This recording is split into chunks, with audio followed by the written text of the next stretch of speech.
Hey everyone, Teo here. Today I'm reviewing the Epomaker Shadow-S wireless mechanical keyboard. First of all, a disclaimer, this is a review unit provided by the company, and in this video I'll just present to you my findings so that you can decide whether this is worth the money. And the price of this keyboard on Epomaker's website is US $99.99. Shipping may or may not be included depending on your location.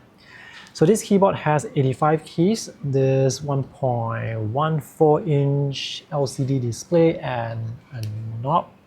This keyboard is VIA compatible, which means you can customize the keys and also the shortcuts for the keys. This keyboard supports 3 types of connections, 2.4 GHz, USB and Bluetooth. And for Bluetooth, you can connect up to 3 devices. So this is the 2.4 GHz receiver. This is a Type A USB receiver. The keyboard supports Mac and Windows keyboard layout, and that's the USB-C charging port. One annoying downside that I discovered is when the keyboard comes out from sleep, sometimes the keyboard layout would switch. For example, right now I'm using the Windows keyboard layout, so when this comes out from sleep, sometimes the keyboard layout will switch to Mac, even though the physical switch is still at Windows. So some of the keys will not work and I have to switch to Mac and switch back to Windows, and it's quite annoying, and hopefully Epomaker can release a firmware to fix this issue. This is the back with the shiny label. The fold-out feet provides 2 additional height adjustments, and there are 4 big pieces of rubber feet and beneath the fold-out feet as well. This is the side profile. So there is a cutout here and here. And this part here, as you can see, is indented in.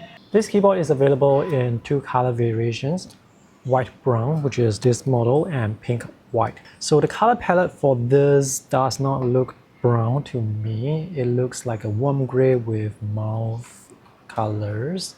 This is a darker warm gray, this is lighter warm gray, and I've got to say that I like this color combination.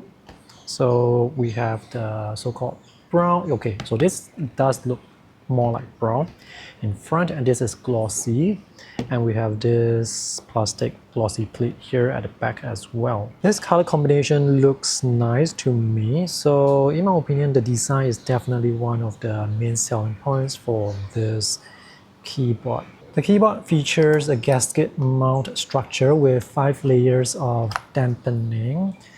The switches are pre-looped and hot swappable. Let me turn on the lights for you. So those are the south-facing LED lights. The size of this LCD display is 1.14 inches, which is kind of small, smaller than my thumb. So this can show the date, time, battery life, keyboard layout, connection type, caps lock, and Win key lock. Now, one downside to this design is this is not flush to the surface, as in the LCD display is actually further in. So from an angle, you can only see the date, time, and battery life. And this is actually customizable, so if you want to, you can import your own image here. But I find it more useful to show the time and battery life instead. This knob has nice texture on the side that provides good grip. And this can be used to adjust volume or lighting, and this button can be used as a shortcut. This keyboard has south-facing LED lights, and you can control the brightness or movement or pattern using keyboard shortcuts. And there's this light just below the page down key, which is quite nice. Battery capacity for this keyboard is 4000 mAh, and if you use the lights all the time, battery life is around 1 week. If you use the keyboard without the lights, battery life can last for at least 1 month from what I've tested. There are 4 switch options for this keyboard: Epomaker Flamingo, Epomaker Mulan, Epomaker Wisteria, and Epomaker Sea Salt Silent. So this keyboard that I have here features the Sea Salt Silent switch, which is quite quiet.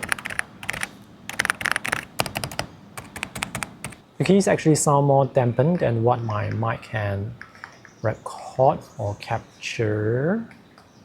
Now the keys do have more spring, so if you are someone who prefers to type fast, I would recommend you go with the other switches because the sea salt silent switch has more spring, so you do need more force to press down the keys, relatively speaking. I don't type that fast, so this is good for me.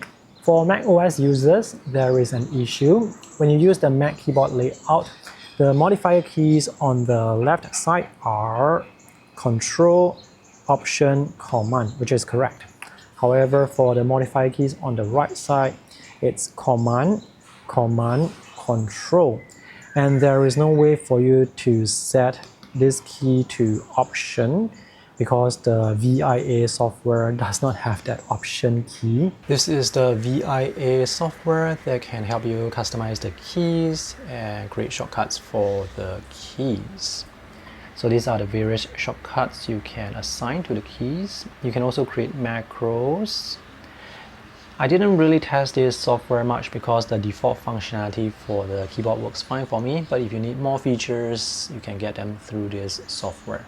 But before you can use this software, you will have to install, of course, the software or the driver, and you have to install 2 JSON files.